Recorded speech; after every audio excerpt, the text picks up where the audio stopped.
নমস্কার বন্ধুরা, আশা করি সবাই ভালো আছেন। লিগাল ফর অল চ্যানেলে আপনাদের সবাইকে স্বাগত জানাই। বন্ধুরা, মেয়েদের ফরে সব আইন, ছেলেরা কিন্তু মেয়েদের বিরুদ্ধে যদি কোনো মামলা করতে চায়, যদি মেয়েরা ছেলেদের এগেনস্টে মিথ্যে মামলা করে এবং সেটাকে যদি রুখতে চায় কিংবা তার বিরুদ্ধে যদি মামলা করতে চায়, সেটা কিন্তু ছেলেদের পক্ষে অনেকটাই কষ্টদায়ক হয়ে যায়। তার কারণ সমস্ত যে আইনটা সেটা কিন্তু মেয়েদের পক্ষে, এবং যে আইন ব্যবস্থা এবং যে অ্যাডমিনিস্ট্রেশন বলতে পারেন, অ্যাডমিনিস্ট্রেশনের কিন্তু এই একই রকম সমস্যায় দেখা যায়।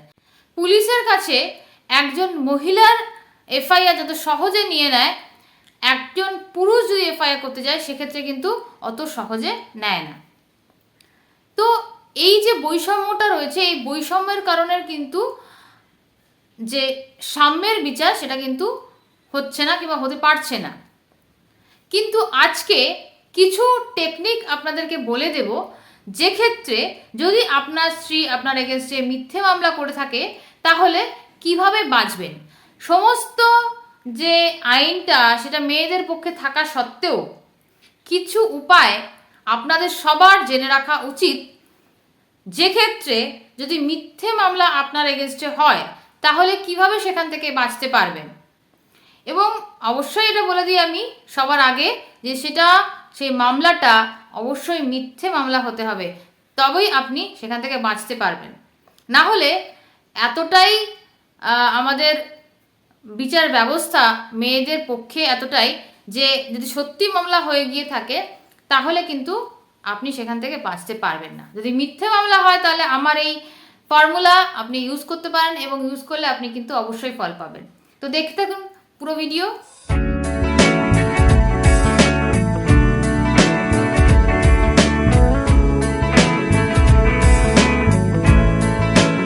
সাবস্ক্রাইব যদি এখনো না করে থাকেন চ্যানেলটি একটু সাবস্ক্রাইব করে নিন এবং বেল আইকন প্রেস করে দিন।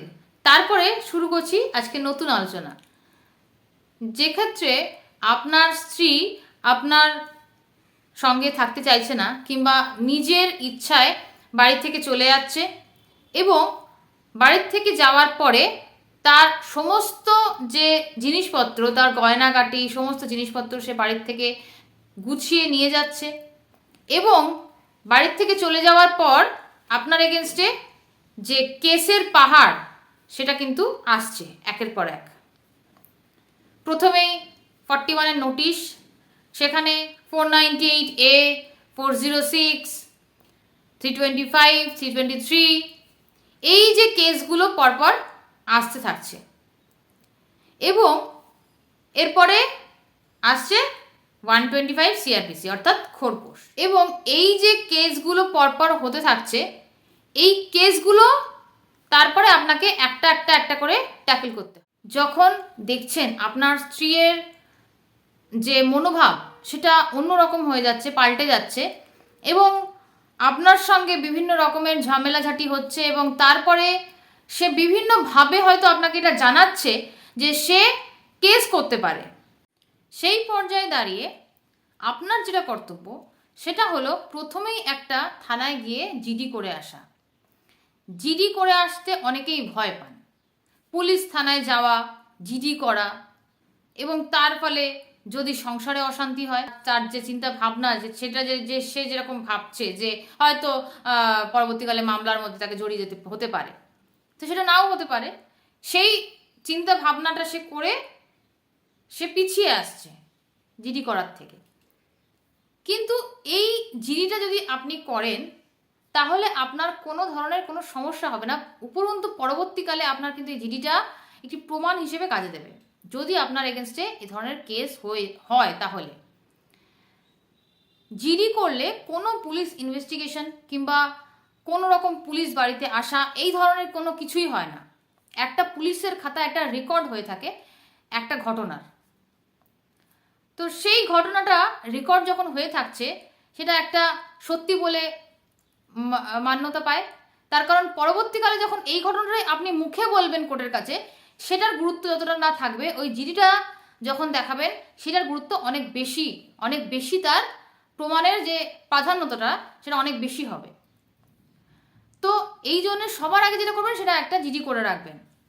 এরপরে যদি দেখছেন যে সমস্যা আরও বাড়ছে এবং স্ত্রী মনে হচ্ছে যে জিনিসপত্র গুছিয়ে নিয়ে বাপের বাড়ি চলে যাওয়ার দিকে এগোচ্ছে, সেই ক্ষেত্রে আপনি যে জিনিসগুলো করবেন সেগুলো কিছু প্রমাণ আপনাকে জোগাড় করতে হবে যে সে নিজের থেকে বাড়ি ছেড়ে চলে যাচ্ছে, আপনাদের মধ্যে কোনো রকমের কোনো সমস্যা হয়নি।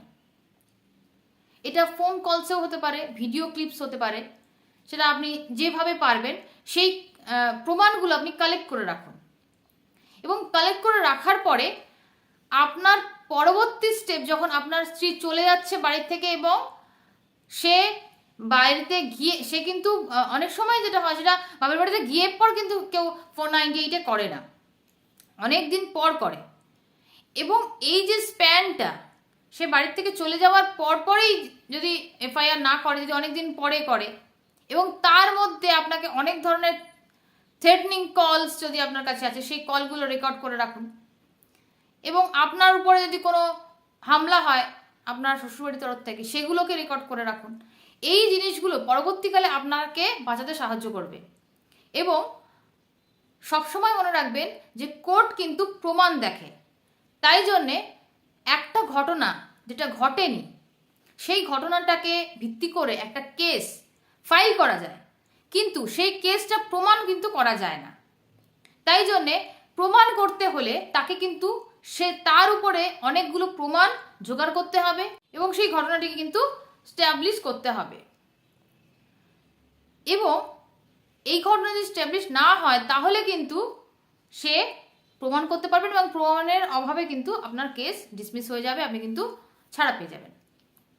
কিন্তু তার আগে আপনার নিজেকে বাঁচানোর জন্যে অবশ্যই এই যে প্রমাণগুলো বললাম সেগুলো কালেক্ট করে রাখুন, যাতে পরবর্তীকালে আপনার যে ডিফেন্সটা, সেই ডিফেন্সটা যাতে স্ট্রং হয় সেটা দেখবেন।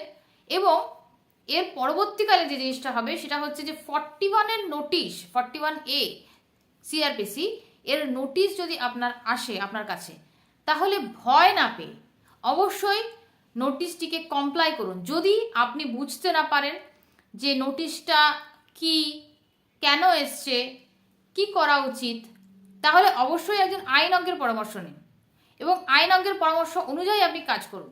আপনার পক্ষে যে সমস্ত প্রমাণ রয়েছে সেই প্রমাণগুলো দিয়ে পুলিশকে ইনভেস্টিগেশন করতে সাহায্য করুন।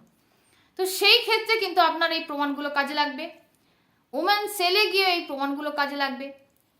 এবং সেই পর্যায়ে কিন্তু এই প্রমাণগুলো দেখে যদি পুলিশ অফিসার মনে করেন যে যথাযথ প্রমাণ এই কেসটিকে বন্ধ করে দেওয়ার জন্য, পুলিশ অফিসার কিন্তু সেই পর্যায়ে কিন্তু কেসটি বন্ধ করে দিতে পারে। যদি আপনার ভাগ্য ভালো থাকে এবং আপনি যদি সেই রকম স্ট্রং এভিডেন্স জোগাড় করতে পারেন, তাহলে কিন্তু এই আদালত এবং পুলিশের হ্যারাসমেন্ট ছাড়াই কিন্তু আপনি এই 498 কেস থেকে মুক্তি পেতে পারেন।